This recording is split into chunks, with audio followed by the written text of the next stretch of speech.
Retour sur un procès plein d'intensité qui se tient en ce moment. Le procès autour de l'assassinat de Samuel Paty. On en parle avec Stéphane Simon. Bonjour à vous Stéphane. Bonjour à tous. On vous retrouve tous les samedis à midi pour l'affaire dans l'affaire. Mais je rappelle surtout que vous êtes à ce titre l'auteur de ce livre, Les derniers jours de Samuel Paty. C'est publié chez Plomb. Oui. Vous suivez ce procès et cette semaine, beaucoup de choses ont été dites. Et le moins qu'on puisse dire, c'est que la salle d'épreuve de Samuel Paty n'en sort pas grandie. Oui, c'est le moins que l'on puisse dire. Cette semaine est une semaine importante. On a vu défiler à la barre la directrice du collège du Bois d'Aulne et puis des professeurs.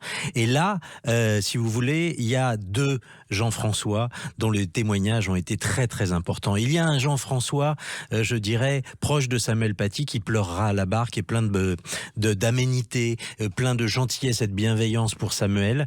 Il a été c'est ce professeur-là qui l'a accompagné quelquefois à son domicile. Et qui a regretté de ne pas l'avoir accompagné ce soir-là. Le dernier soir, malheureusement, il ne pouvait pas le faire et c'est le regret de sa vie. Et ce professeur-là, on a senti qu'il y avait à la fois de la précision dans son témoignage. Il a dit que les derniers jours, eh bien, Samuel Paty avait peur pour sa vie. Il mettait en permanence un bonnet sur la tête, ça on l'ignorait.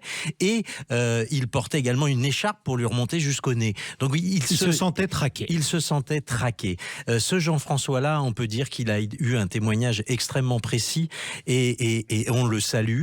Et puis il y a eu un autre Jean-François qui est aussi un collègue d'histoire-géographie, qui lui a passé un mauvais quart d'heure puisque on a senti, ne serait-ce qu'à l'intonation de sa voix, qu'il était plein, je dirais, de malaise. De malaise, évidemment, parce que ça fait partie de ces professeurs qui ont dénoncé Samuel Paty, qui ont regretté. Alors celui-ci s'est emberlificoté dans des explications invraisemblables. C'est au nom de l'idée qu'il avait de la laïcité qu'il trouvait que le cours de Samuel Paty n'allait pas et en a fait le reproche public. On a même appris qu'il avait écrit des mails pour dénoncer Samuel Paty et évidemment ce professeur-là nous a permis d'illustrer enfin que la salle des professeurs en fait était bel et bien divisée en deux. Entre ceux qui défendaient, soutenaient ou du moins n'étaient pas contre Samuel Paty et ceux qui l'ont lâché.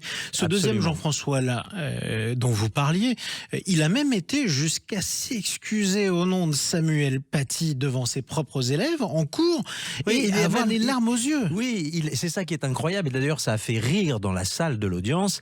Eh bien ça a fait rire parce que il s'est mis à pleurer devant ses élèves tant il était attaché à la notion de laïcité et donc il a dit qu'il condamnait le professeur Samuel Paty pour ce qu'il avait fait. Bref, il a contribué à l'évidence à ce que les élèves aussi commencent à prendre parti pour ou contre Samuel Paty. Est-ce qu'il a émis des regrets ?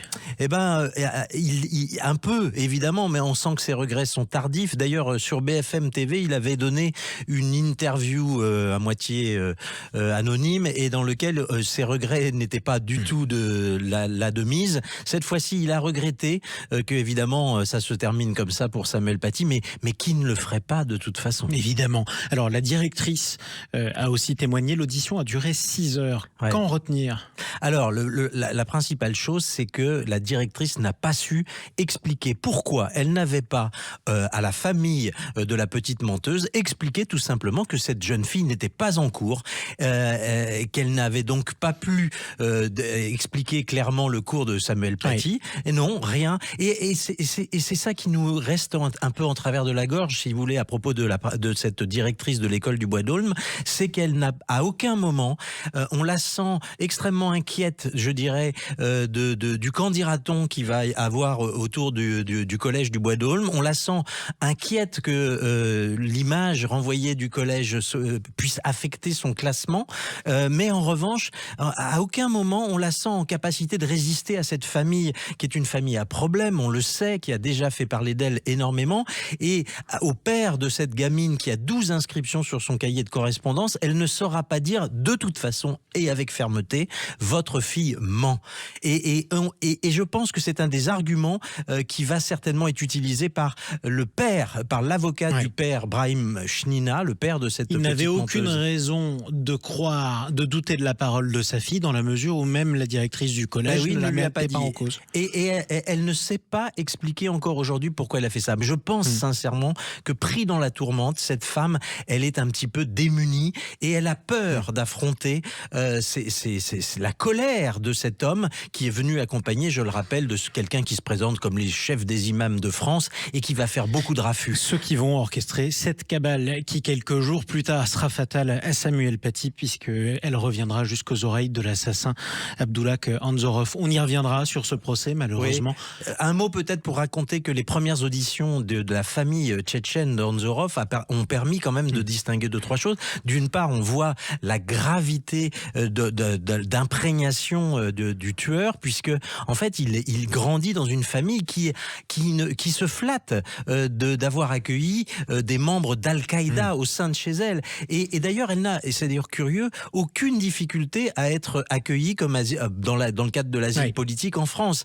Ça, c'est assez surprenant. Une famille donc très radicalisée. Une famille très radicalisée dont on a appris que les aides familiales qu'elle touchait n'auront été suspendues que à la fin de 2021. C'est vous dire que comme la France est généreuse, puisque la France a continué à donner des sous à cette famille qui était déjà repartie en Tchétchénie. Incroyable. Effectivement, bienvenue en France. Merci beaucoup Samuel Paty. Je rappelle votre livre poignant, Les derniers jours de Samuel Paty, c'est publié chez Plomb. On y reviendra avec vous parce que le procès est loin de se terminer et vous reviendrez dans une ou deux semaines. Avec plaisir, Jean-Marie. Dans le Grand Matin Week-end nous le raconter.